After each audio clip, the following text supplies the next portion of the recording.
నమస్తే, welcome to Disha TV. Parliament ఎన్నికలు అయితే వచ్చేసాయి. మరి ఎవరు గెలుస్తారు ఏంటిది అని అయితే ఈరోజు మనం అయితే తెలుసుకుందాము, పబ్లిక్ ఒపీనియన్. సో చెప్పండి అన్న, సార్ ఎవరు గెలుస్తారని మీరు అనుకుంటున్నారు మీ కాన్స్టిట్యున్సీలో? ఈసారి హైదరాబాద్ పార్లమెంటు తప్పకుండా భారతీయ జనతా పార్టీ అత్యధిక మెజారిటీతో గెలుస్తుందని చెప్పేసి మేము విశ్వసిస్తున్నాం. అలాగే ఆ దిశలో కార్యక్రమాలు ముమ్మడి చేస్తున్నాం. వర్క్ మంచిగా నడుస్తుంది. కంపల్సరీ మాధవీలత గారే వస్తారని చెప్పేసి మేము మనస్ఫూర్తిగా కోరుకుంటున్నాం. అంటే మరి మీ సైడ్ నుంచి అయితే అంటే గట్టి పోటీ అయితే ఉంది కదా, ఎంఐఎం నుంచి కూడా వాళ్ళు వస్తున్నారు కదా, సో ఖచ్చితంగా మాధవీలతనే గెలుస్తారా మీరు అనుకుంటున్నారా?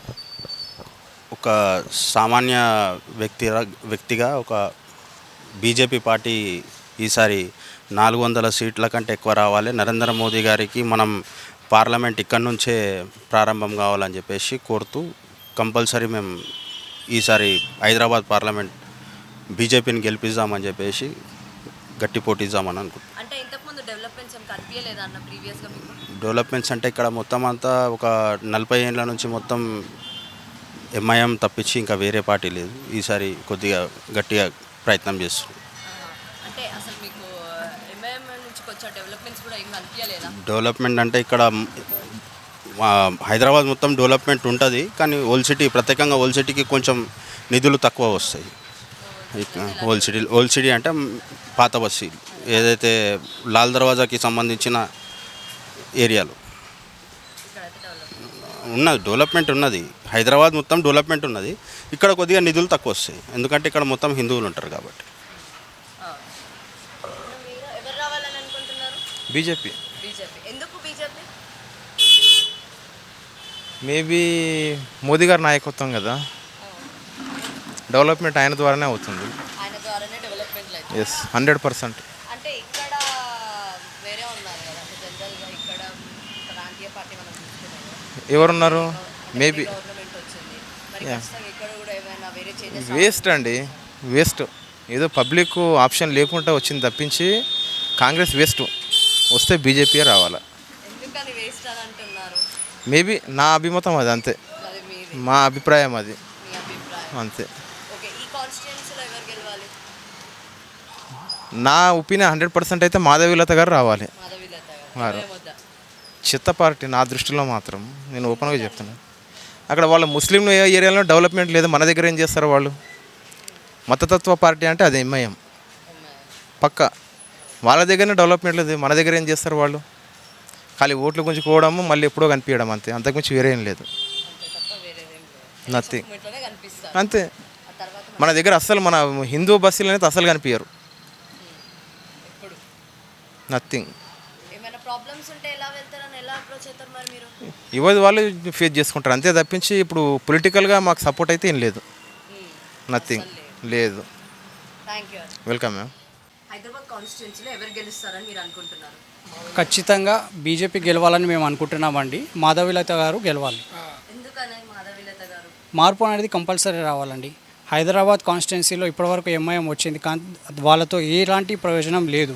కనీసం బీజేపీ వస్తే చాలా మార్పులు వస్తాయని అనుకుంటున్నాం. అందులో ఆమె మహిళా శక్తి అనేది అందరూ చూపించుకుంటే బాగుంటుంది. అందరూ ఏకమత్యమై అందరూ ఒక్కటై బీజేపీకి ఓటేసి మన బలం ఏందో చూయించుకోవాలి. ఇంకోటి, ఇక్కడ హైదరాబాద్లో మార్పు రావాలంటే బీజేపీతోటే సాధ్యమవుతుందని మేము అనుకుంటున్నామండి. హైదరాబాద్లో బీజేపీ రావాలి, ఓవరాల్లో బీజేపీ రావాలి. మోడీ మళ్ళీ మూడవసారి హ్యాట్రిక్ కొట్టాలి. 100% అండి. ఆల్ ఓవర్ వరల్డ్లో ఆయన ఒక లెజెండ్ అండి, లెజెండ్. ఈవెన్ అమెరికా కానివ్వండి, ఎన్ని వేరు దేశాలు అందరూ ప్రెసిడెంట్లు ఆయన సలహాలతో నడుస్తున్నారు. ఇవాళ రేపు ఏదైనా వార్ కానివ్వండి, ఏదైనా కానివ్వండి, ఆయన చెప్తే కొంచెం క్లియరెన్స్ అనేది వస్తుంది. ఆయన చాలా పెద్ద లీజెండ్ అండి. మరి కాంగ్రెస్ తరపున కూడా ఉన్నారు కదా, ఇక్కడ కాంగ్రెస్ నుంచి ఉంటున్నారు, బీఆర్ఎస్ మాట మాట్లాడడం వేస్ట్ అండి. బీఆర్ఎస్ అన్ని దోచుకునేది ఉంది, కానీ ప్రజలకు చేసింది ఏమీ లేదు. ఆయన ఖాళీ ఏదో వచ్చి ఏదో లొడలొడ వాగేయడము, నేను ఇది చేసిన అది చేసిన అనడం తప్పించి అందులో ఏమీ లేదు. టోటల్గా చెప్పాలి అంటే ఆయన ఒక 420. ఇక్కడ కంపల్సరీగా బీజేపీ గెలుస్తుంది, బీజేపీ గెలవాలి. మరి కాంగ్రెస్ ఏముందండి, కాంగ్రెస్ ఓకే అసెంబ్లీలో కొట్టింది ఓకే, కానీ మనకు ఓవరాల్గా చూసుకుంటే మాత్రం పార్లమెంట్ ఎలక్షన్లో బీజేపీ. ఇప్పుడు హైదరాబాద్ పార్లమెంట్లో గతంలో ఏ విధంగా అయితే అనుకుంటున్నదో ఎంఐఎం అని అనుకుంటుందో పూరా కేల్కతం దుకాన్ బంద్ ఇప్పుడు వాళ్ళది. ఒకటే చెప్తున్నా, ఇక్కడ మొన్నటి వరకు మజహబ్ చెప్పుకొని ఓట్లు వేయించుకున్నాడు ఆ महान भाव ओएसी ब्रदर्स है उतना मज़हब का दुनिया चले गया. पब्लिक सब पढ़े लिखे हुए है, सब पब्लिक मालूम हो रहा. हैदराबाद मेट्रो नहीं लाने दिए, होल सिटी को डेवलपमेंट करने नहीं दिए. इसीलिए हम बीजेपी वाले अभी एक ही बोल रहे, डेवलपमेंट होना, పబ్లిక్ भी डेवलपमेंट हो रहा. సో ఇప్పుడు ఏ విధంగా అయితే యావత్ భారతదేశంలో డెవలప్మెంట్ జరుగుతుందో అదే విధానంగా హైదరాబాదు గత 30 సంవత్సరాల నుంచి వెనుకబడిపోయింది. హైదరాబాద్ పార్లమెంట్ వెనుకబడిపోయింది. ఈయనకి 20 సంవత్సరాల నుంచి ఈయన ఒక ఎంపీగా ఉండి పార్లమెంట్లో దునియా గురించి మాట్లాడతాడని హైదరాబాద్ గురించి ఫండ్స్ ఆడడానికి చేత కాదా? ఎన్ని బ్రిడ్జ్లు వేయచ్చు, ఎంత మూసి రివ్యూ, ఎంత ట్రాఫిక్ ఎంత కన్సెషన్ అవుతున్నది, ఒక మెట్రో తేలేకపోయిండు. ఎప్పుడో 20-50 సంవత్సరాల కింద ఉన్న డ్రైనేజ్ సిస్టమ్ అట్లనే ఉన్నది, అదే వాటర్ లైన్స్ అదే ఉన్నది. డెవలప్మెంట్ ఏం చేస్తుండు? కావుగా పైసే పూరే శాస్త్రీపురం తుమారా महल में क्या ఎక్కడ పోయినావు నువ్వు ఇన్ని రోజులు? ఎక్కడ పెట్టినావు ఈ పైసలని? ఏ పార్టీ వస్తే టీఆర్ఎస్ డైరెక్ట్ పోతాడు, అక్కడ ఒప్పందం చేసుకొని కోట్ల రూపాయలు దున్నుకున్నావు. కాంగ్రెస్ వాళ్ళతోటి ఏ పార్టీ వస్తే ఆ పార్టీతో గులాంగిరి చేస్తాడు. కాంగ్రెస్ గులాంగిరి మళ్ళీ మేమంటారు ఓల్డ్ సిటీ का शेयर. अरे कहाँ का शेयर है तू? शेयर है तो डेवलपमेंट बता.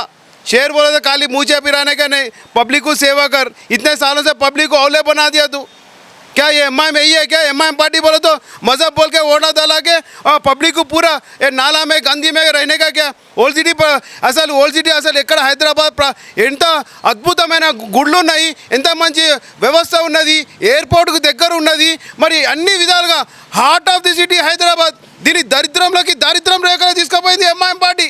ఇక్కడ ఉన్న 7 ఎంఐఎం ఎమ్మెల్యేలు ఉన్నారు, బేకార్, వాళ్ళకి ఏం తెలియదు, అసలు డెవలప్మెంట్ ఏంటో తెలియదు. ఏమైనా ఆ దారుసాలంలో కూర్చుంటారు, దారుసాలంలో కూర్చొని అరే ఎవరైతే మీటర్ బిల్లు కట్టలేదో వానికి ఉల్టా సపోర్ట్ చేస్తారు. అరే బిల్లులు కడితేనే కదా డెవలప్మెంట్ అవుతుంది. ఎప్పుడైతే నువ్వు కరెంట్గా వాడినావో, వాటర్ బిల్లులు వాడినావో, దానికి బిల్లులు కడితేనే కదా నెక్స్ట్ నీకు డెవలప్మెంట్ అవుతుంది. కట్టాడు, ముంచేస్తాడు, ప్రాపర్టీ ట్యాక్సులు కట్టారు, మరి ఎక్కడ చేస్తాడు డెవలప్మెంట్ నీకు అవుతుంది? అందుకోసమే నేను ఒకటే చెప్తున్నా, ఇప్పుడు ప్రజలు కూడా ఏ మజహబ్ అయినా ఒకటే చెప్తున్నా, హిందువే కాదు ముస్లిమ్స్ కూడా అందరూ, మైనార్టీలు అందరూ కూడా డెవలప్మెంట్ కావాలంటారు. వాళ్ళ పిల్లలు కూడా చదువుకుంటున్నారు, వాళ్ళ పిల్లలు కూడా సాఫ్ట్వేర్ కంపెనీలో పనిచేస్తున్నారు. वो बच्चों भी कंप्यूटर का काम कर रहे हैं, आईटी फॉर्म में काम कर रहे हैं, दुबई जा रहे हैं, उधर जा. तो एक ही पूछ रहे यहाँ के मज़हब के, ये एमआईएम इतने दिन जो गेम खेला ना मज़हब का दुकान बंद हो गया, डेवलपमेंट की पूछ रहे. तो यही एक बात बोलता हूँ, पूरी पब्लिक हैदराबाद पार्लियामेंट पूरे आम एक ही बोल रहे हैं, कौन डेवलपमेंट देगा उनको वोट देंगे. तो अभी पूरे इंडिया में कैसा मोदी साहब डेवलपमेंट कर रहे हैं, Bharatiya Janata party government, central government कैसा डेवलपमेंट कर रहे हैं, ऐसी डेवलपमेंट 100% एक बार पब्लिक डेवलपमेंट मौका दिया तो हैदराबाद पार्लियामेंट को एक बेहतरीन पार्लियामेंट बना के पूरे दुनिया में हैदराबाद में कौन सा अभी पूछो, अभी यूपी में कितना डेवलपमेंट है, ऐसी हैदराबाद बनाएंगे बोल के हम लोग भारतीय जनता पार्टी से చెప్తున్నామండి. అంటే జనరల్గా ఇప్పుడు మనం చూసుకున్నా కూడా ఇంకా పోటీ ఉన్నాయి, ఇంకా వేరే పార్టీలు కూడా ఉన్నాయి, బీఆర్ఎస్ ఉంది, కాంగ్రెస్ ఉంది, మరి వాళ్ళు పోటీ గారా మీకు? కాంగ్రెస్ బీఆర్ఎస్, అసలు బీఆర్ఎస్ ఉందా? బీఆర్ఎస్ ఫామ్ హౌస్ పార్టీ, అది సీజనల్ పార్టీ. వర్షం వస్తే ఒక రకం, వర్షం రాకపోతే డీలా పడతారు. ఇది భారతీయ జనతా పార్టీ ఎల్లప్పుడు ఒకటే రకంగా డెవలప్మెంట్ ప్రజల మధ్యలో ఉంటుంది.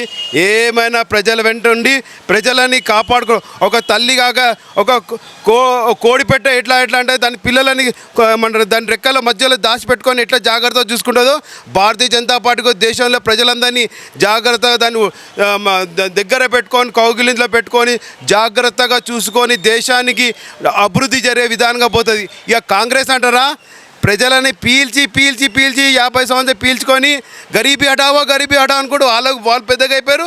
ప్రజలను గరీబీలో పెట్టింది కాంగ్రెస్ ప్రభుత్వం. जो गरीबी हटाओ ने ये निनादन తీసుకుందో, पब्लिक को, देश को गरीब और दरिद्रम में लेके गया पार्टी कांग्रेस पार्टी. लूट लिया सब पार्टी कांग्रेस पार्टी. यही रास्ते में चलो सब बीआरएस पार्टी. 10 साल मौका दिया तो पूरी तेलंगाना को ఏమంటే అప్పుల పాలు చేసి 4 లక్షల కోట్ల అప్పుల పాలు చేసి పెట్టిన ఈ టీఆర్ఎస్ బీఆర్ఎస్ ప్రభుత్వం. ఎప్పుడైతే ప్రజలు తిరగబడ్డారో టీఆర్ఎస్ బీఆర్ఎస్ అయిపోయి మేము దేశ కా నేత జైసా హో అని వాళ్ళు అంటున్నారు. దేశకా కాదు, నాకు గల్లీ కూడా ఇప్పుడు బీఆర్ఎస్ ఏ ఓట్ ప్రజలు కనిపిస్తారు రాళ్ళు కొడదామని చూస్తున్నారు. కాబట్టి ఏడ లేదు బీఆర్ఎస్, ఏడ లేదు కాంగ్రెస్, మొత్తం బీజేపీ ఉన్నది ఈడ తెలంగాణలో కానీ అట్లాగే హైదరాబాద్. ఇంతకుముందు కారు సారు 16 కాదు, కారు పంక్చర్ అయిపోయింది, చెయ్యి ఇరిగిపోయింది. ఇక ఉండేది కమలం ఒకటే వికసిస్తున్నది. తెలంగాణలో 17 సీట్లు గెలుచుకునే అవకాశం ఉంది. ప్రజలు ఆశించాలి. మొన్నటి కొత్తగా ఓబీసీ రిజర్వేషన్లు తీస్తున్నారని చెప్పినాం. ఒకటే Bharatiya Janata party SC, BC, OC మైనార్టీలందరినీ గుండెలో పెట్టుకొని నడిపిస్తుంది ఈ భారతీయ జనతా పార్టీ. ఒట్టిగా ఈ రేవంత్ రెడ్డి ఏ విధంగా అయితే రిజర్వేషన్లు తీస్తున్నారని చెప్పారో, ఆయన అన్ని ఫోటో మ్యాజిక్ చేసి సోషల్ మీడియాలో చేసిరు. ఆయన మీద కేసులు బుక్ అయినాయి. అది తప్ప రుజువు అవుతుంది, లోపల పోతాడు ఆయన రేవంత్ రెడ్డి. ఈ విధంగా భారతీయ జనతా పార్టీ ఏదైతే చేస్తుందో దాని గురించి తప్పుడు ప్రచారం చేస్తే మాత్రం ఊరుకునే లేదు. సోషల్ మీడియా కాదు, ఏ మీడియా అయినా ఉండనివ్వండి, ఊకునే లేదు. తప్పకుండా మేము భారతీయ జనతా పార్టీ నుంచి ఒక్కటే చెప్తున్నాం, హెచ్చరిస్తున్నాము, ప్రేమతో చెప్తున్నాము. మా దగ్గర రాకండి, మీరు ఏం చేస్తారు చెప్పండి, అంతేగాని మేము చెప్పిన దాన్ని తప్పు దావలో తీసుకుపోయారా ఊకునేది లేదు. ఇంకోటి ప్రజలందరినీ ఒకటే కోరుతున్నాం, అబ్కీ బార్ 400 పార్ అని ఎందుకు అంటున్నామంటే, ఏ విధంగా అయితే 40 సంవత్సరాలు 50 సంవత్సరాల నుంచి అనేక రకమైన వాక్బోర్డు కానీ అట్లాగే ఏ స్థలం అంటే నాది స్థలం అని కొత్త కేసులు వేసి మరి అనవసరంగా హోల్సిటీలో హిందూ యువకులని కేసులు పెట్టి ఏ రకమైన పండుగలు, అరే గణేష్ చతుర్థి చేసుకుందాం, దుర్గామాత చేసుకుందామంటే ఇక్కడ పోవద్దు, అక్కడ పోవద్దు, అన్ని రిస్ట్రిక్షన్స్. మరి దానికి ఇచ్చేస్తే కేసులు బుక్ చేసి యువకులందరూ కోట్ల చుట్టూ తిరుగుతున్నారు. వాళ్ళ గవర్నమెంట్ ఉద్యోగాలు వద్దా? ఈ విధంగా యువకులని కోట్ల చుట్టూ తిప్పి వాళ్ళ కెరియర్ని ఖరాబ్ చేసి పార్టీలో పని చేయకుండా, గుళ్ళకు పోకుండా, హిందూ పండుగలు చేసుకోకుండా అడ్డం పడుతుంది ఈ ఎంఐఎం పార్టీ. ఈ ఎంఐఎం పార్టీ వాళ్ళే చేసుడు కాకుండా ఇక్కడ ఉన్న అఫీషియల్ని, ఒక ఆఫీసర్ని పని చేసుకున్నారు, ఒక పోలీస్ డిపార్ట్మెంట్ పని చేసుకున్నారు, మొత్తం పెత్తనం మీలే చేస్తున్నారు. ఒక సీఎం కూడా ఏం చేయలేనని చెప్తున్నారు, అంతా విర్రవీగుతున్నారు. ప్రజలందరూ కళ్ళు తెరుచుకోవాలి. ఈ రానున్న రోజులో మేము భారతీయ జనతా పార్టీ గెలిచి ఈ ఎంఐఎం ఇన్ని రోజుల నుంచి ఏమైతే అరాచకాలు చేస్తున్నాయో దాన్ని అన్నిటికీ అరగట్టడానికి ఏక పార్టీ భారతీయ జనతా పార్టీ అని చెప్తున్నాం. సో హైదరాబాద్ కాన్స్టిట్యున్సీలో ఎవరు గెలుస్తారని మీరు అనుకుంటున్నారు? ఆల్రెడీ హైదరాబాద్లో బీజేపీ గెలిచేసింది. ఎందుకంటారంటే మీకు ఎంఐఎం ఎంబీటీ ఎప్పటికీ మాత్రం వాళ్ళు బద్ధ శత్రువులు. వాళ్ళు ఈసారి ఏంటంటే మాధవీలత గారి wave plus BJP wave, Modi wave చూసిన తర్వాత వాళ్ళందరూ ముస్లింలంతా ఏకమైపోయి ముస్లిం మత పెద్దలంతా కలిసి కూర్చొని వాళ్ళు ఎంఐఎం ఎంబీటీ వాళ్ళని ఇద్దరిని కూర్చోబెట్టి మాట్లాడి ఎంబీటీ వాళ్ళు నించోబెడితే ముస్లిం ఓట్స్ డివైడ్ అవుతాయి అని చెప్పేసి వాళ్ళు ఏం చేశారంటే, ముస్లిం ఓట్స్ డివైడ్ అయితే బీజేపీకి లాభం జరుగుతుందని చెప్పేసి వాళ్ళు ఏం చేశారంటే ముస్లిం మత పెద్దలంతా కూర్చొని బీజేపీకి లాభం పొందొద్దని చెప్పేసి వాళ్ళు కూర్చొని సెటిల్మెంట్ చేసుకొని ఎంబీటీని కంటెస్ట్ చేయడానికి నుంచి తప్పించారు. అదేవిధంగా ఇప్పుడు ఇంకోటి ఒక 1 పాయింట్ ఇది చూస్తే మాత్రం నైతిక విజయం బీజేపీ అయిపోయింది. ఆల్రెడీ ఫస్ట్ బీజేపీ గెలిచిపోయింది. ఇప్పుడు ఇంకోటి ఇప్పుడు ఏంటంటే బీజేపీ హిందువుల ఓట్లు maximum 90% of Hindu votes BJP తీసుకుంటుంది. అలాగే ఈసారి బీజేపీకి ప్లస్ ఏంటంటే ట్రిపుల్ తలాక్ వల్ల హైదరాబాద్ నియోజకవర్గంలో ఎంతైతే మంది దగ్గర ఒక 2-3 లక్షల మంది యువతులు వాళ్ళు త్రిపుల్ తలాక్ బాధితులు ఉన్నారు.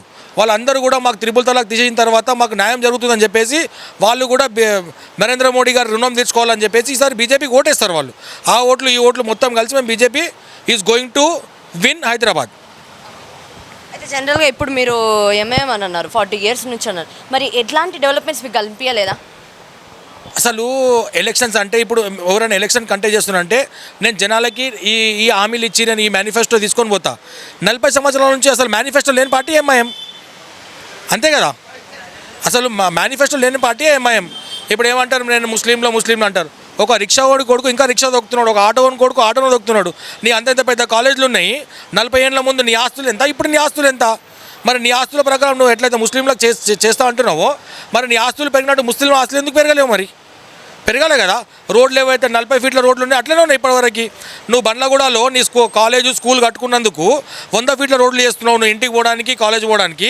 మరి నార్మల్గా హిందూ ఏరియాలలో కానీ వేరే ముస్లింలు ఉండే ఏరియాలో కానీ డెవలప్మెంట్ ఎందుకు చేస్తున్నావు? అక్కడ 30 ఫీట్ల రోడ్లు ఎందుకున్నాయి? చంద్రాయణగుట్ట డివిజన్లో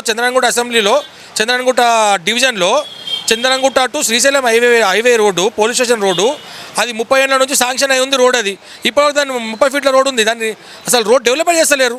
ఎందుకు చేస్తలేరు? అక్కడ మీ ఆస్తులు లేవు కాబట్టి మీరు చేస్తలేరు. ఇప్పుడు ఒక 1 year కింద ప్లాన్ తీసుకొచ్చిండు, Bandlaguda to Erragunta road 100 feet road చేసుకున్నాడు, డెవలప్ చేసుకున్నాడు. ఎందుకు చేసుకున్నాడు? అక్కడ స్కూల్ ఉంది కాబట్టి చేసుకున్నాడు. ఆయనకు డెవలప్మెంట్ అనేది ప్రజల డెవలప్మెంట్ అస్సలు ఇష్టం లేదు. మా ఆస్తులు మేము కాపాడుకోవాలి, మా ఆస్తుల మీద ఉండడమే వాళ్ళ మెయిన్ ఒకటే. వాళ్ళు మేము మతం పేరు చెప్పుకొని ఓట్లు వేయించుకోవాలి, గెలవాలి, మా ఆస్తులు పెంచుకోవాలి, ఆస్తులు కాపాడుకోవాలి. ఇప్పుడు ట్రిపుల్ తలాక్ దేశం మొత్తం తీసేసారు, కానీ హైదరాబాద్లో ఇంకా ట్రిపుల్ తలాక్ అమలు అవుతుంది. మొన్నటి వరకు బీఆర్ఎస్తోని నికా ఉండే 10 సంవత్సరాలు బీఆర్ఎస్ని పెళ్లి చేసుకుంది. ఇప్పుడు బీఆర్ఎస్ గవర్నమెంట్ నుంచి పోగానే మా తలాక్ బీఆర్ఎస్కి తలాక్ చెప్పింది, మళ్ళీ కాంగ్రెస్ని పెళ్లి చేసుకుంది. ఇప్పుడు రేపు మేము కాంగ్రెస్ పోగానే మళ్ళీ ఎవరు వస్తారో వాళ్ళతో పెళ్లి చేసుకుంటారు. ఎంఐఎంకి ఎట్లా అంటే 5 సంవత్సరాలకు ఒకసారి పెళ్లి చేంజ్ చేసుకొని హస్బెండ్ని మార్చుకోవడం అన్నీ అలవాటు అయిపోయింది అనమాట వాళ్ళకి. ఇది వాళ్ళ రాజకీయం. వాళ్ళ రాజకీయం ఏంటంటే ఎవరు అధికారంలో ఉంటే వాళ్ళతోని మేము ఉండాలి, అది చేస్తున్నారు. కాబట్టి ఈసారి పక్కా వాళ్ళ ఓటమి 100% జరుగుతుంది. మరి బీఆర్ఎస్ నుంచి కూడా కంటెస్ట్ చేస్తున్నారు కదా, మరి వాళ్ళు గెలుస్తారని నమ్మకం లేదా? మీకు ఒక ఫోటో చూపిస్తాను నేను. బీఆర్ఎస్ శ్రీనివాస్ యాదవ్ని టికెట్ ఇచ్చింది ఎవరు? టీఆర్ఎస్ టికెట్ ఇవ్వలేదు. శ్రీనివాస్ యాదవ్కి డబ్బులు ఇచ్చి టికెట్ కంటెస్ట్ చేపిస్తుంది. ఎందుకోసం కంటెస్ట్ చేపిస్తుంది? హిందువులలో ఓట్లు డివైడ్ చేసి బీజేపీకి ఏ లేకుండా చేసి ఓటర్స్కి డబ్బులు పంచి నువ్వు హిందూ ఓట్లు డివైడ్ చేసి నువ్వు బీజేపీకి నష్టం జరగాలని చెప్పేసి ఒక డమ్మీ క్యాండిడేట్ పెట్టింది బీఆర్ఎస్. అది దారుసలాం నుంచి అఫిలియేట్ స్టాంప్ కొట్టిన తర్వాత నాకు టికెట్ ఇచ్చారు. ఆయన ప్రూఫ్స్ కూడా ఉన్నాయి, ఫొటోస్ కూడా చూపిమంటే చూపిస్తాను మీకు నేను. 100% బీజేపీ గెలిచేసింది ఆల్రెడీ. నైతిక విజయం బీజేపీ గెలిచింది ఆల్రెడీ. ఈసారి ఒకటే ఏంటంటే మేము 100% ఈసారి బీజేపీ అఫీషియల్గా విన్ అయిన తర్వాత డెవలప్మెంట్ అంటే హైదరాబాద్ని రూపురేఖలు మార్చేసి డెవలప్మెంట్ అంటే ఏంటో మేము చూపిస్తాం. ये बार बीजेपी जीत रहा मैडम. हाँ, बीजेपी कामा कर रहे बाहर अच्छा. मोदी जी कामा अच्छे कर रहे सोए. ट्रिपल तलाक हटा दिए, राम मंदिर बना दिए, और क्या होना अपने को. బీజేపీ సార్ పక్కా బీజేపీ 100%. హైదరాబాద్లో బీజేపీ ఆల్రెడీ గెలిచిపోయింది బీజేపీ, ఇంకా బీజేపీగా బీజేపీ పక్కా తిరుగులేదు. బీజేపీ పార్టీ గెలుస్తుంది. ఎందుకంటే అదే సర్వే ప్రకారం బీజేపీ గెలుస్తుందని మేము అనుకుంటున్నాం. పక్కా ఈసారి అయితే బీజేపీ వస్తుంది. డెవలప్మెంట్స్ గిట్ట అట్లనే వస్తుంది హైదరాబాద్లో. బీజేపీ గెలిచిన తర్వాత డెవలప్మెంట్ అనేది మీరు అందరూ చూస్తారు, ప్రజలందరూ. అంటే నేను చిన్నప్పటి నుంచి చూస్తున్నది ఏంటంటే అదే గల్లీలు ఉన్నాయి, అదే డ్రైనేజ్ వ్యవస్థ ఉంది, అదే అన్నీ అవే ఉన్నాయి. ఒక్కసారి బీజేపీ వచ్చిన తర్వాత అన్నీ చేంజ్ చేస్తే అప్పుడు అందరికీ తెలుస్తుంది. నమ్మకం ఉంది కాబట్టే కదా బీజేపీ అనేది గెలుస్తా అని చెప్తున్నాను. ఏది ఉన్నా బీజేపీ వస్తేనే హైదరాబాద్లో డెవలప్మెంట్ అవుతుంది. ఎంఐఎం వచ్చినా, టీఆర్ఎస్ వచ్చినా, బీఆర్ఎస్ వచ్చినా హైదరాబాద్లో మనం డెవలప్ చూడలేము. Thank you. పార్లమెంటు మాధవత గెలిచిపోయారు 100%. మధ్యతరగతి కుటుంబంకైనా వచ్చింది, చాలా బీద కుటుంబంకైనా వచ్చింది. తర్వాత ఆమె చాలా కష్టపడ్డది, ఎండనక రాత్రనక పగలు చాలా కష్టపడుతుంది. అన్ని విధాలుగా ఆమె అభివృద్ధి చెందుతుంది, చేస్తుంది. భారతీయ జనతా పార్టీ కోసం చాలా కష్టపడుతుంది ఆమె. 100% అసదుద్దీన్ మామూలు చిత్తుగా ఓడగొడుతుంది.